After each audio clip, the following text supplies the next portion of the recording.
Welcome back to a brand new episode of No Truths Barred, the best up and coming podcast on the internet. And you already know who I am, your favorite edutainment podcaster, Hoy Kawaku Simmons. I want to thank you guys for all of the support in 2021. I also want to thank anybody that has contributed a piece of constructive criticism. Click that like button, left a comment, or more importantly, subscribe to the YouTube channel. So deep thanks to you guys. I took the month of January off, so I hope you guys had a great new year. I hope your beginning of 2022 got off in an amazing manner, and I'm going to be rocking out with you guys for the rest of the year. As of right now, every second and fourth Wednesday, a new episode of No Truths Barred will be available. So twice a month, I'll be dropping 2 new episodes. Also, I'm going to be reintroducing Truth Sessions as well this year. I'm going to bring back Black Build as well. And I think those are kind of the 2 most recent updates. Shout out to everybody once again that have decided to follow the podcast. And without further ado, what do I want to do is to get into today's topic. So I was thinking about, how do I want to approach Black History Month?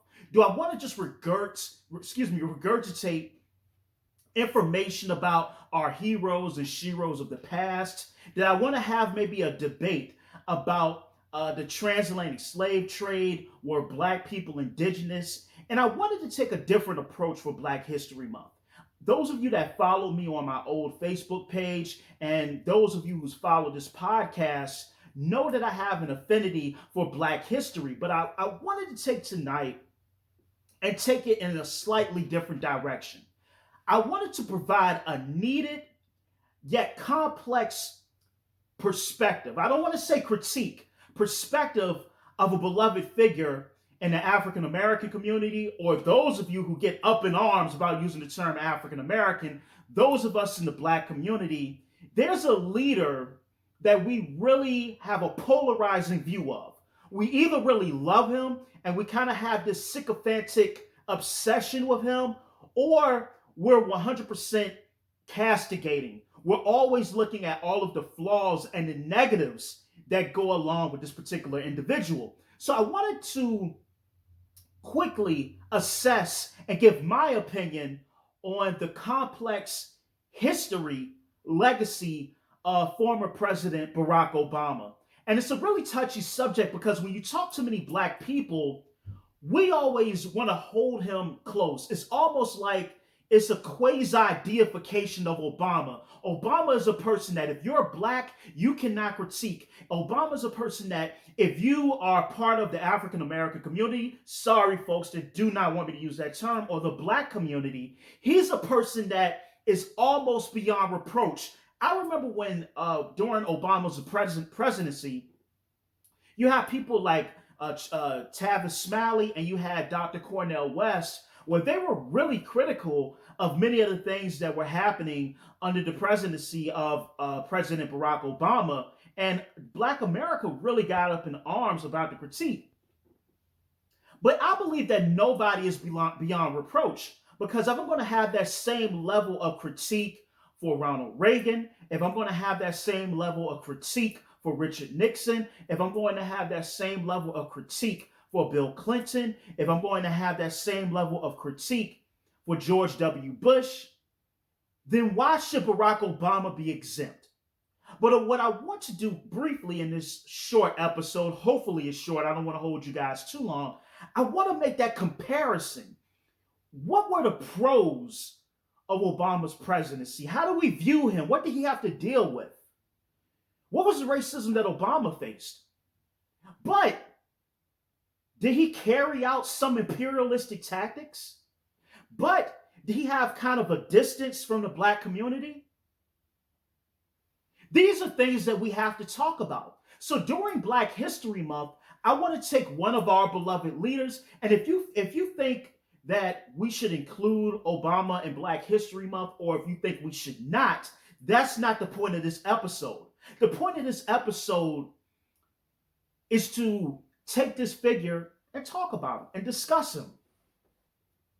And I don't see anything wrong with that.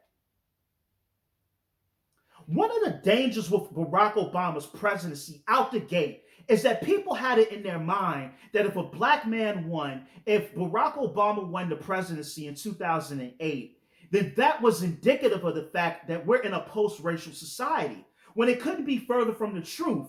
And many of the people that were covert racists on the low, whenever people would still talk about the plight and the struggles of black America, the easy rudimentary rebuttal is that you have a black president and you have no excuses. And the danger is that under Obama's presidency, incidents between black Americans and police, fatal incidents, shot up. Unemployment amongst black Americans went up. So the contradiction is, in one take, we have a black president. So therefore, black folks, be quiet. You have nothing to complain about because you have a black president. And now we're in the pull yourself up by your bootstraps argument, because if you have a black president, there's no more excuses. You can't fall on the crutch of systemic racism at this point. And it presented this illusion of that we've reached this age.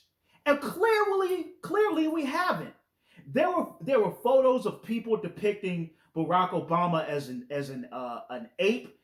Here in Richmond, there was a club owner that on the side of his building, I don't know if you guys have seen The Dark Knight, great movie that came out in 2008.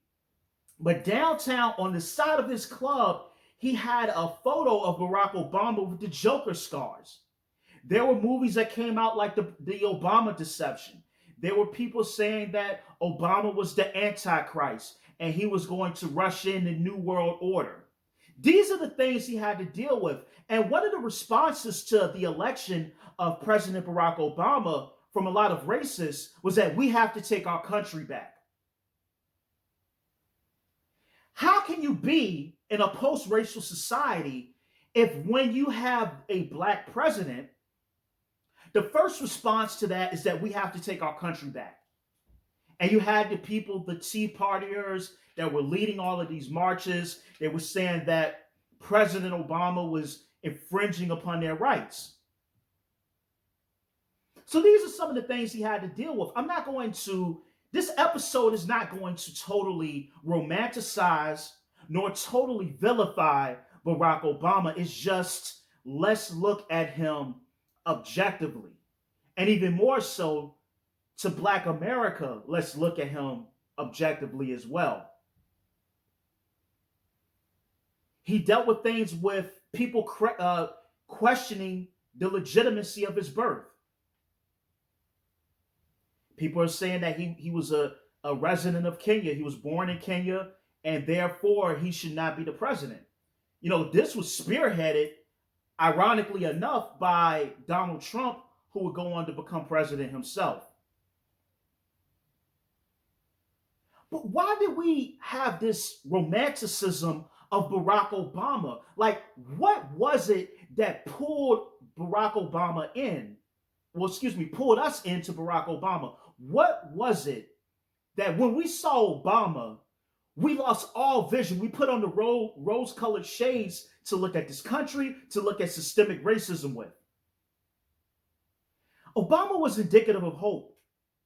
The past 8 years under the Bush-Cheney administration, it ruined the economy, the housing market. We had a war that was totally unjustified because we never found any weapons of mass destruction in Iraq. And at this particular point in the nation's history, when we had John McCain running against Barack Obama, John McCain hearkened back to the war hawks. It hearkened back to the military-industrial complex. And what Obama represented was this juxtaposition with the GOP, the juxtaposition with this old order. He was like this herald of a new America. His slogan was, "Yes, we can." He galvanized a hope in not just Black Americans, but all Americans. He had a record number of young people come to the polls to vote for him.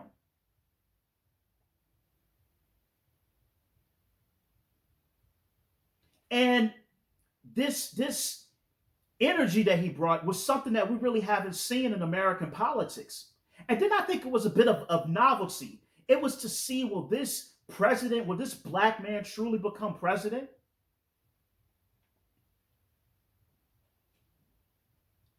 And he did. He won.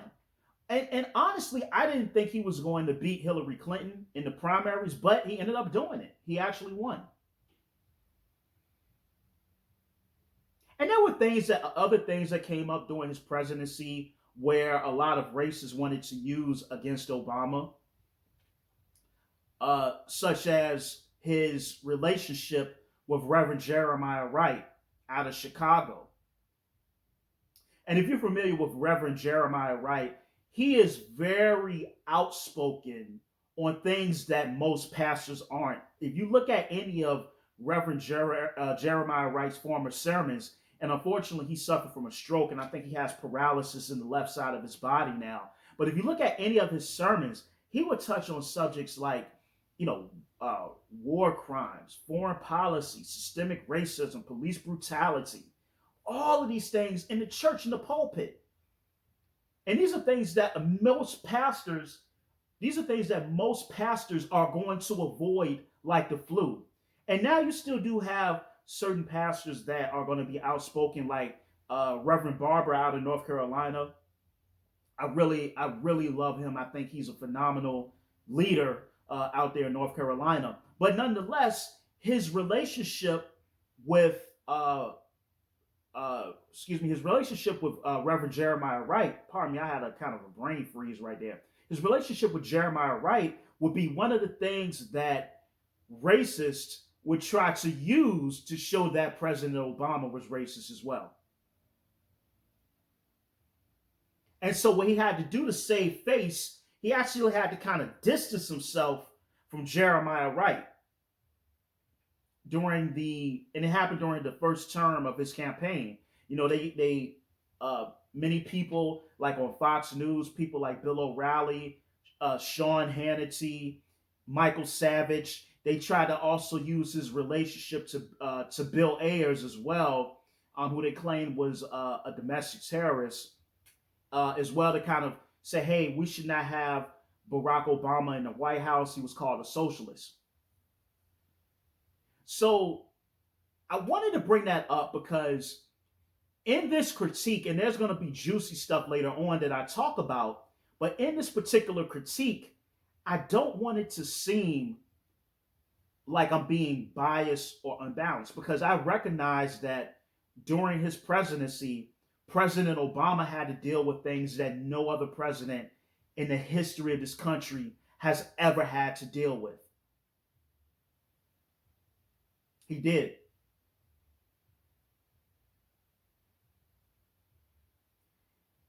And he wanted to do, like, for example, when he introduced the idea of the Affordable Care Act, I was all behind it. America has one of the most screwed up healthcare systems. There are people that go in for surgeries, people that go in for dental work that end up thousands upon thousands of dollars in the hole. And yeah, he didn't give us free health care, but I feel like the Affordable Care Act is a step in that direction. And the beautiful thing about it is that it allows so many different workers to have access to health care. I don't care how you try to phrase it, health care is a human right. And those that argue against that, you have to be some sort of sociopath to believe that health care is not a human right. Just like access to water is a human right, health care is as well. And if you are a business owner, there's a symbiotic relationship between, of course, the health of your employees and the proliferation or the preponderance of your business. If you have healthy employees and people that can contribute their best physical labor, intellectual labor, whatever it is, it ultimately benefits your company as well. It ultimately benefits society as a whole for people to be healthier, unless you're a place that monetizes off of people being ill and people being sick. And the Republicans really tried their hardest to block the Affordable Care Act or Obamacare. And even during Trump, one of the things that Trump ran on, ironically enough, a lot of his constituents, the people that voted for him, benefited from the Affordable Care Act. But the vitriol of racism is so entrenched in this country that just to one up or spite a black president, they were willing to vote for a president that was going to repeal something that was actually helping and benefiting them. That's how entrenched racism is in this country. That's how entrenched the racism against President Barack Obama was. That people came out in droves to support the toxic rhetoric of Donald Trump, to vote for him, and he's saying he's going to take away something that's helping out the masses of poor people throughout this country who may not have been able to afford health care.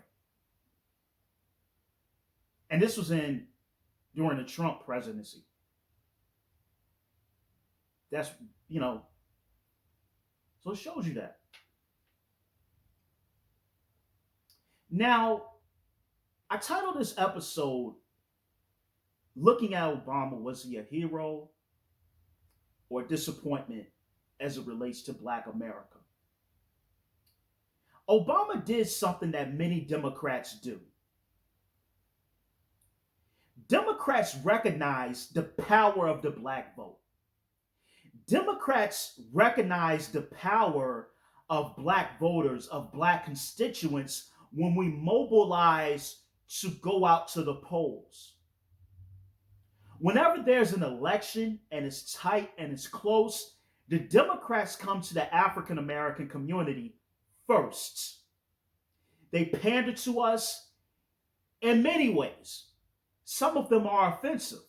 When Hillary Clinton was running for president against Donald Trump in 2016, she was on an episode of The Breakfast Club. She pulls out a bottle of hot sauce out of her purse.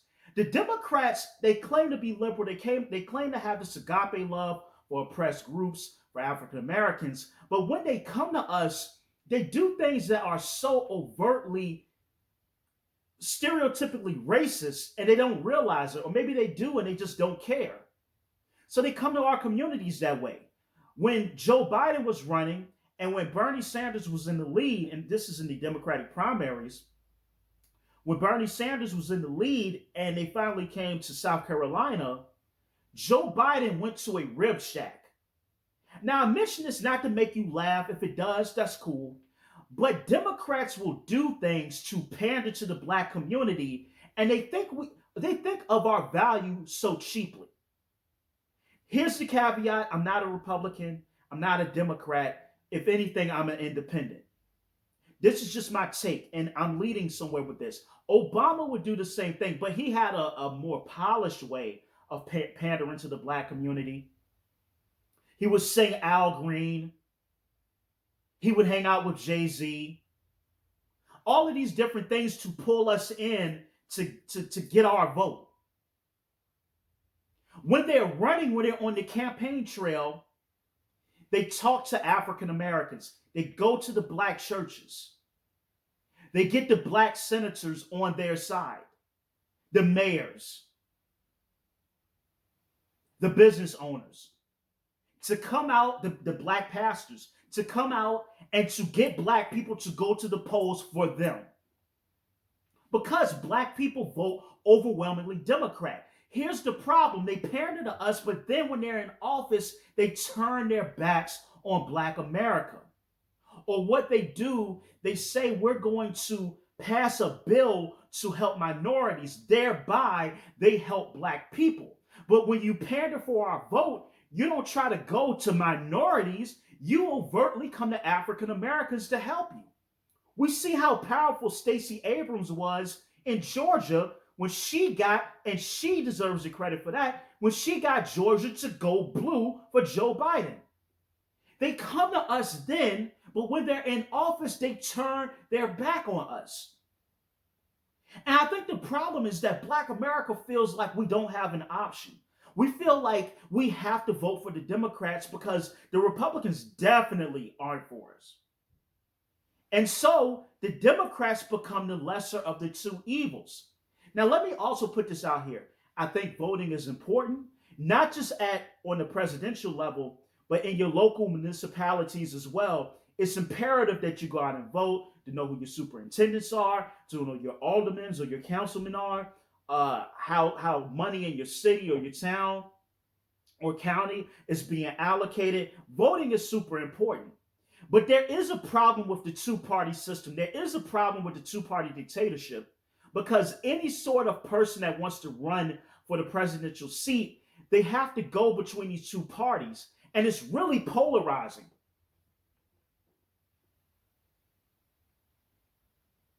And Barack Obama, he did the same thing. When Obama got into office, he did the exact same thing. He told black people what they wanted to hear. He sung to Al Green. He took photo ops with LeBron and Jay-Z and Jamie Foxx and whoever else. Have them come to the White House. You remember the photo with Rick Ross, Pusha T, and all these different people in the Oval Office. But when it came for a tangible plan for Black America, they turned their backs. But keep this in mind, the wealth that America has now was produced from the fact that enslaved Black people they had a labor force where they did not have to pay for 200 plus years. And the wealth built from the labor of African Americans made the United States an economic powerhouse. Black people came here. Well, there was actually, we always say 1619, but there was actually an earlier group of Africans that came over here a little bit before 1619. And then in the Carolinas, the Spaniards had a really small colony in the 1580s, I believe, with some enslaved Africans. But 1619 is the one that's documented, so that's the one that we go with, at Fort Comfort. So that's the one that we go with.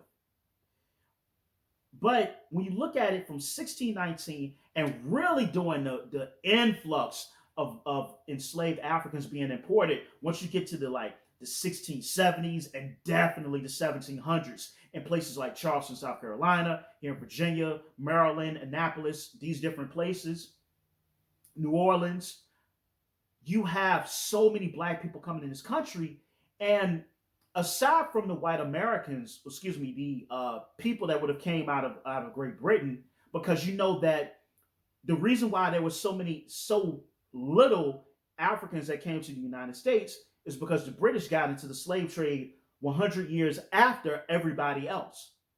So most Africans would have went into Latin America, which constitutes, the Caribbean islands, Brazil, Mexico. And matter of fact, the Dutch man of war that brought the 20 some odd Negroes in August of 1619, they actually hijacked a ship that was going to carry this human cargo to Mexico. I believe it was Veracruz, and brought them here to Virginia.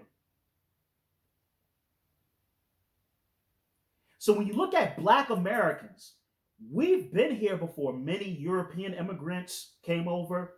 Now, of course, you had during the American Revolution, you had some German mercenaries that were over here.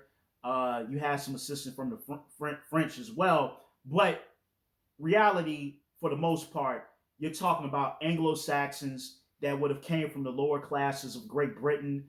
For example, Richard Hakluyt, others, the royalty in England at the time, they had a big issue with vagrancy. And initially, what Jamestown, this colony over here, was supposed to be, was a dumping ground for the unwanted, the dregs of English society, prostitutes, debtors. This was supposed to just be a dumping ground for them. So you had in initially indentured servants and kind of like the unwanted of the British Isles or England coming over here to form this colony of Virginia.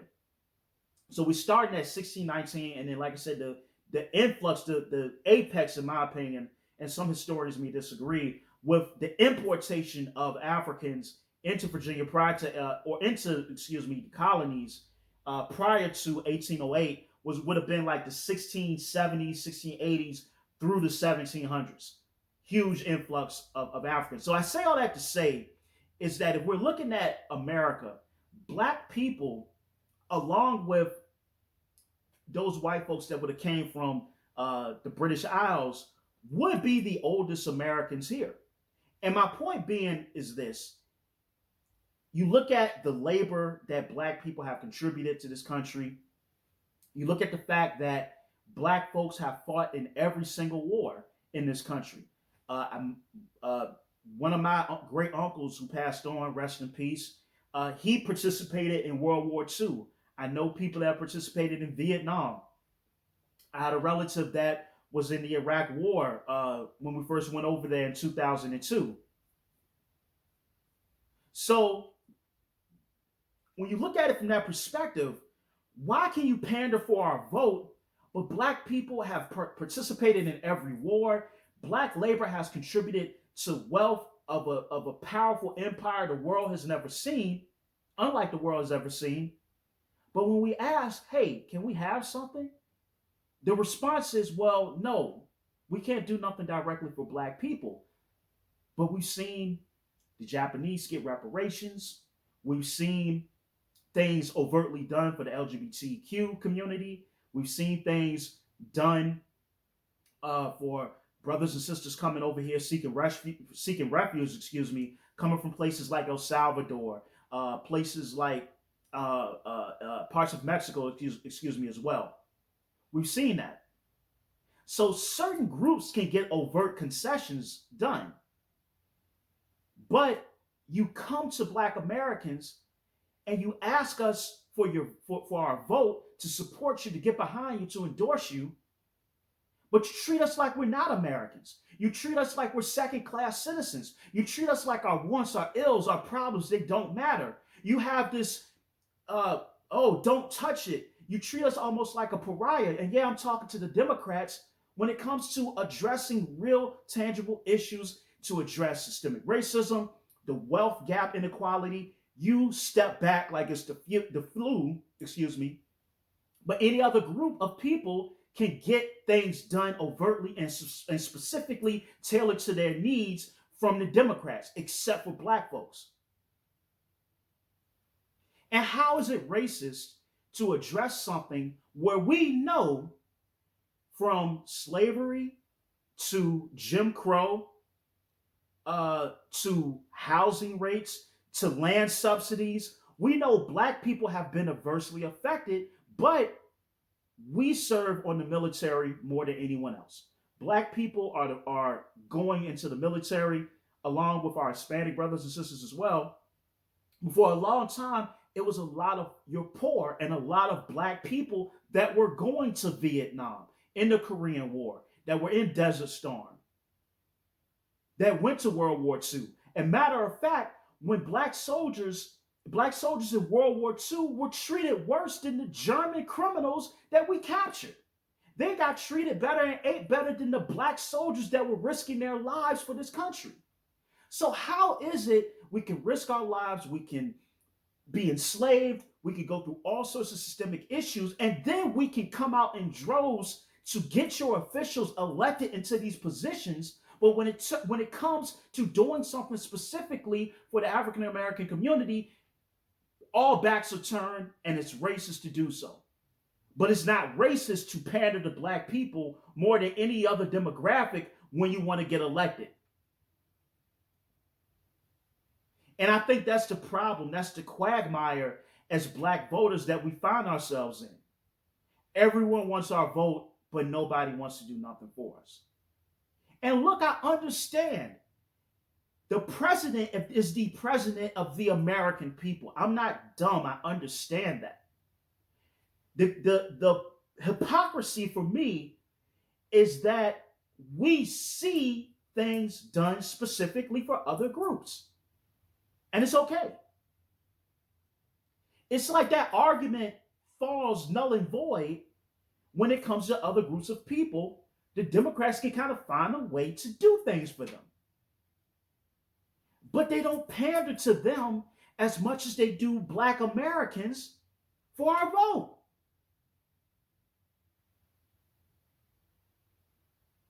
And Barack Obama did that. And so, like I said, I support voting. I'm going to vote. I vote in every single election. But I just think people are getting tired. And this goes beyond black and white.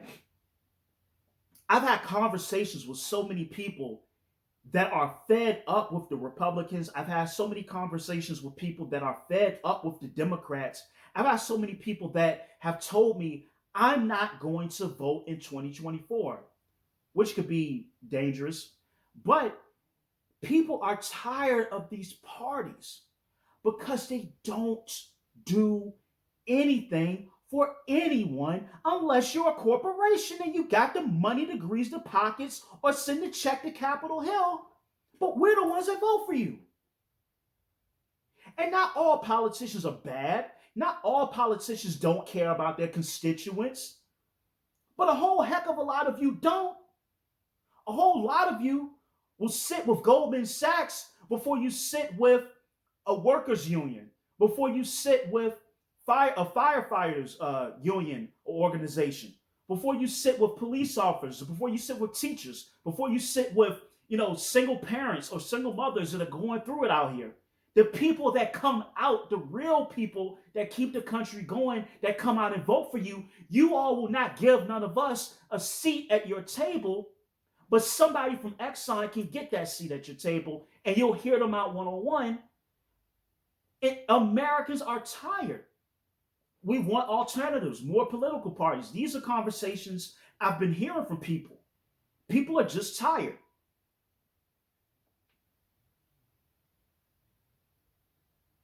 So, in that regard, Obama's not different from the Republican that was in office before him.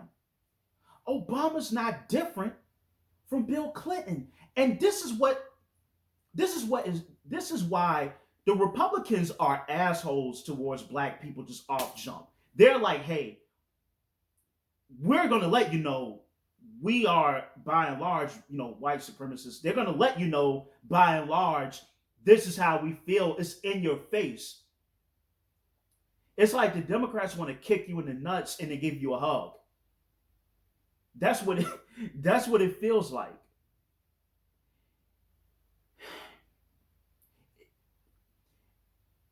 What's the difference? I don't see real differences. I mean, granted, one of the things I will commend Obama on is that he's really been an opponent of mass incarceration. And I respect that.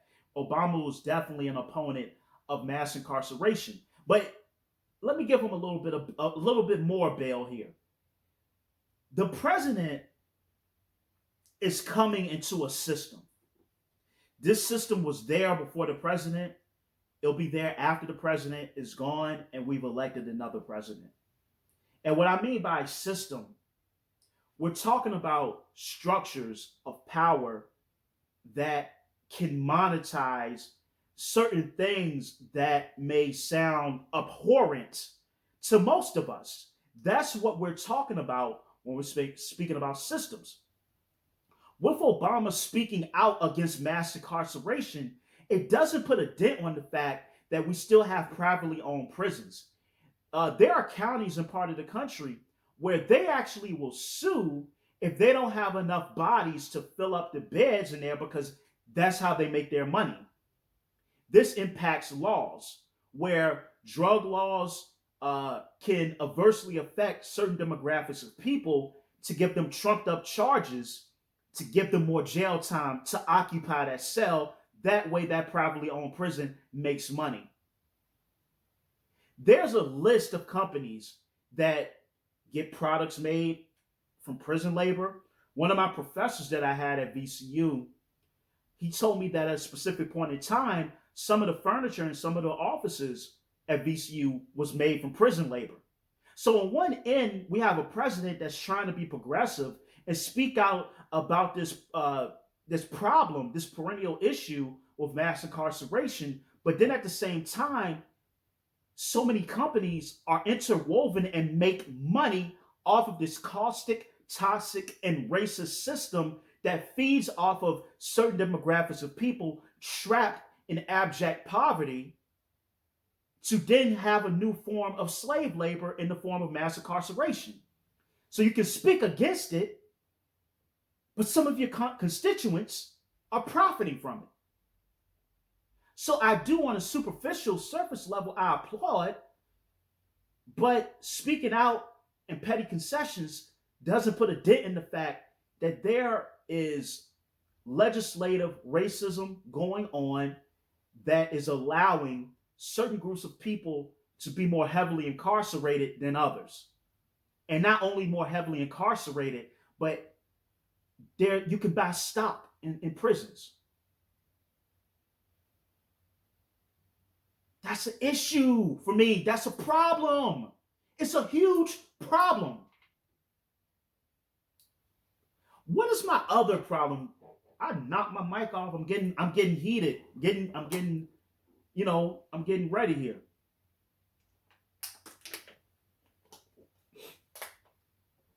But another problem for me with Obama is that when Bush was in office, we were real staunch critics of Bush because we said, you're a war criminal. We talked about Dick Cheney. We talked about George W. Bush. We talked about how the people in Iraq were treated during that war. We talk about the countless amount of money and resources that was spent in Afghanistan.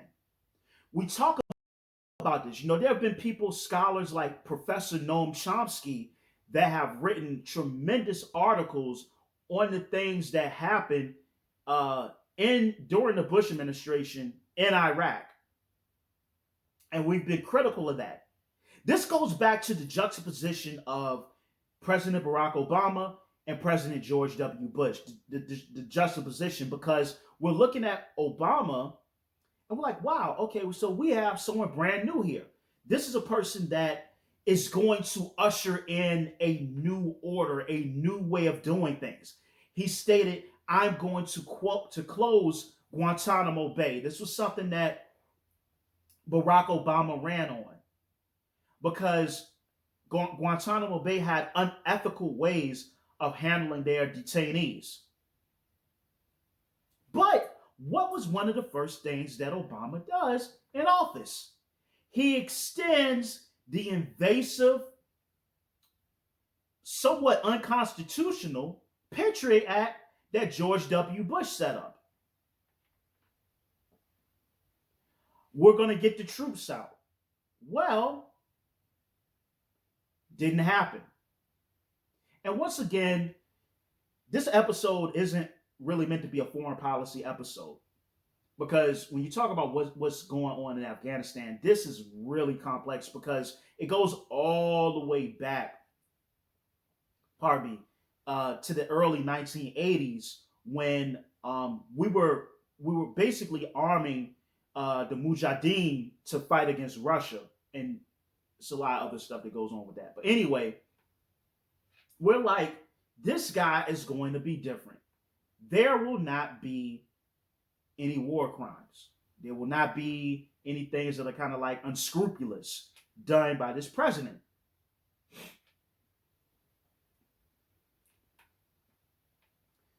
Was Obama an imperialist? Well, I think every president is an imperialist. And I think every president of every single country, to a degree, is an imperialist. The problem is, the United States, we kind of hold the stage, right? And we have the loudest voice in the room. But under that, we've done things that people have been critical of. So, you look at, for example, when you look at the Reagan administration, under Reagan, you had the Iran Contra scandal under Reagan, where we supported these Contras, and with money of illegal arms being sold in Iran, and we're arming these particular Contras in Nicaragua for U.S. interests. People were very critical of that. People were very critical of Afghanistan in the 80s as well. People were critical, like I said, I was talking about the Mujahideen, which eventually would become Al Qaeda. These are things people were critical of. In 1999, President Bill Clinton supported the KLA, the Kosovo Liberation Army. The president of the Kosovo Liberation Army was notorious for rape, oppression, killing many Serbs, and yet we found a way to fund this particular faction. Ethnic cleansing occurred under the KLA against many non-Muslim people in Serbia. We're critical of George W. Bush in Iraq. When you look at George W. Bush, once again, there were no weapons of mass destruction. And the argument was that since Saddam Hussein had actually used biological warfare on his own people, this is proven, he actually did it against the Kurds as well. The argument or the justification for going into Iraq is that this guy will provide those weapons to those terrorist cells and networks. And so some would argue, hey, that was the intel that was provided at the time. And then some would argue that there was monetary interest, contracts, certain companies that could go there, make money in lieu in the midst of all of this. So we've been really critical of past presidents. So what about Obama? Well, under the Obama presidency, drones were a big thing. In the effort against the war on terror, drones were fired. During the Obama presidency, over 563 drone strikes occurred with over 3,000 casualties. There were weddings in Yemen where accidentally, or as far as collateral damage goes, drones were dropped that actually missed the intended target and killed women and children. Many of these drone strikes involved the deaths of civilians, and it wasn't abnormal for the primary target of these particular strikes to be missed.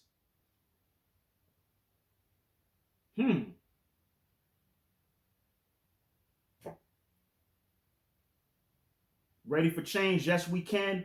Doesn't really seem like a lot of change. It seems like the same military first order of the day.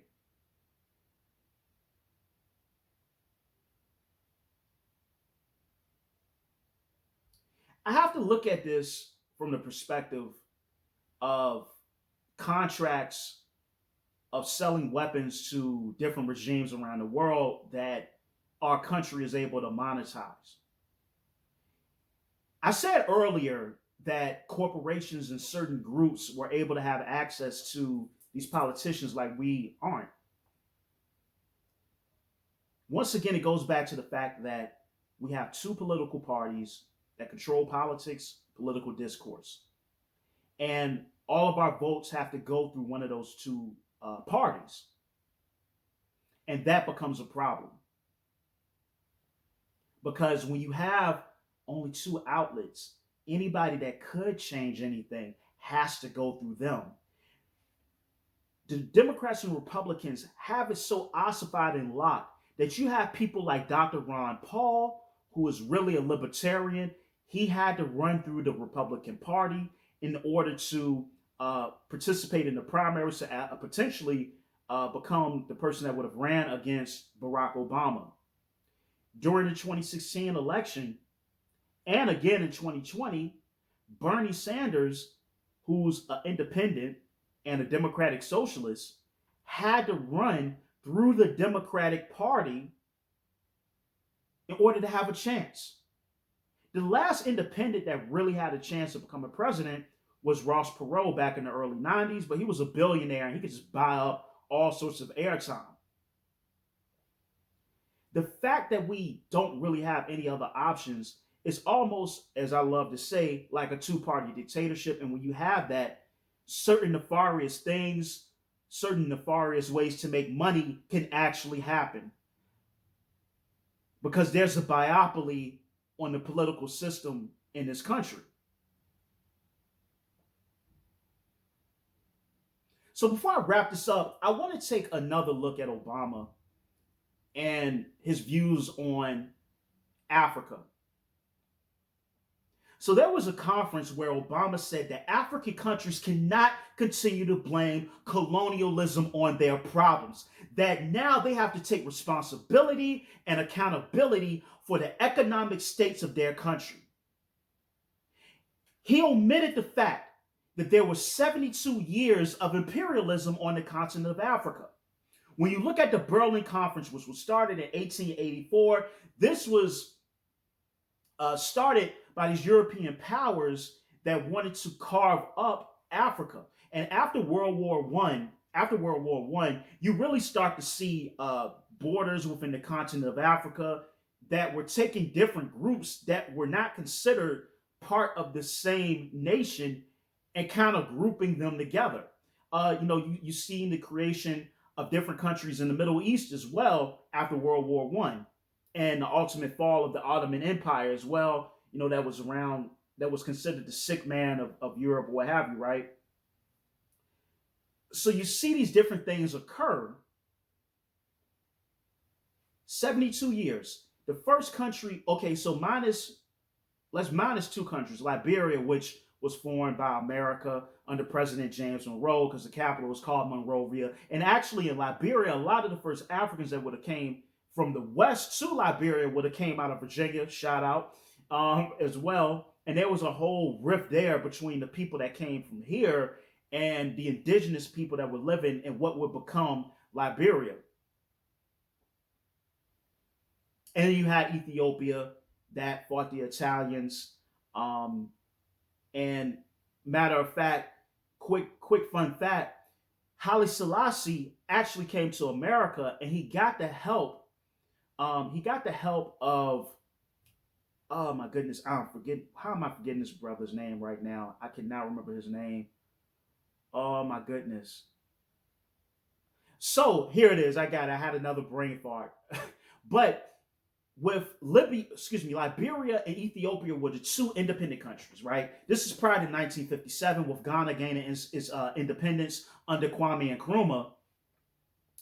Fun fact, like I was about to say, when the Italians were trying to invade Ethiopia, Haile Selassie got the help of Adam Clayton Powell in finding black air fighters to help Ethiopia in this battle against the Italians. So I think that's like a really cool fun fact to know. But anyway, when you're looking at imperialism, you're looking at the fact that these countries were not allowed autonomy. These countries were not allowed to have their own economies. The British, so for example, you have like Anglophone Africa and you have Francophone Africa. Anglophone Africa would be the countries that are primarily English speaking in Africa. And then you have the Francophone countries, which would be like, your Senegals, your Gambias, primarily your Algerias as well. Those would be like your French speaking countries. And then you will have like your Anglophone countries, which would be like in Nigeria, Ghana, right, or what have you. The British, they practice indirect rule. So essentially what that would mean is that they would put a puppet leader into place to rule. So it's like a black ruler, but he's just serving the interests of the British 100%. So the economies of Africa for decades, and even afterwards, were adversely impacted. There were companies like Firestone and others that carried out some not too good practices as it relates to slavery, child labor, in order to make profit, in order to extrapolate the mineral wealth in Africa. One of the most obscene things to happen is that the Democratic Republic of the Congo uh, was declared the Congo Free State, and essentially the people of Belgium took power over the Democratic Republic of the Congo under King Leopold II. Under King Leopold II, there's a great book called King Leopold's Ghost. Check that out if you get a chance. But under King Leopold II, over 15 million Africans died from violence, starvation, disease, and a host of other issues. The Belgians, the Belgian people and soldiers that were there, Leopold never stepped foot in the Congo, but he funded a lot of the companies that would have gone there, a lot of the oppression that would have happened there as well. But they had work quotas. So if you didn't get your amount of rubber, if you didn't get your amount of, I believe, like bauxite, but more so rubber, you got a hand or either a foot cut off. There are pictures with soldiers that would use the severed hands of people there to scare other people into meeting their work quota, or else you could lose a hand. Meeting your work quota, or else you could lose a foot. This is the sort of oppression, genocide, and turpitude that happened under the Belgians via imperialism in the Congo. When you look at King Leopold II, you have to put him right there with Joseph Stalin, where apparently 20 million people died in the gulags. You have to put him there with Adolf Hitler, where 6 million Jews met their horrible, fatal deaths in concentration camps. This is just one instant.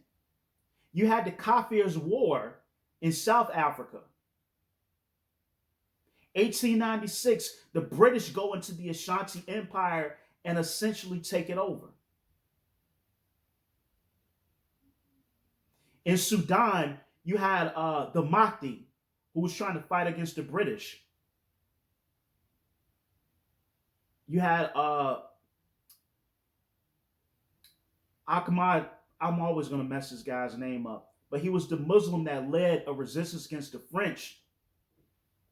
Ahmadou Toure, I think that's his name. If you watch this, you can correct me.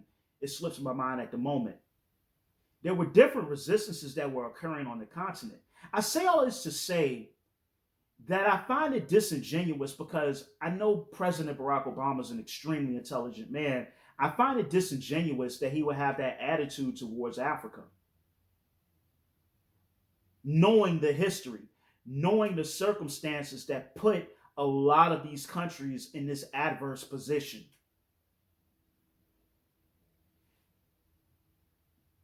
How do I view Barack Obama?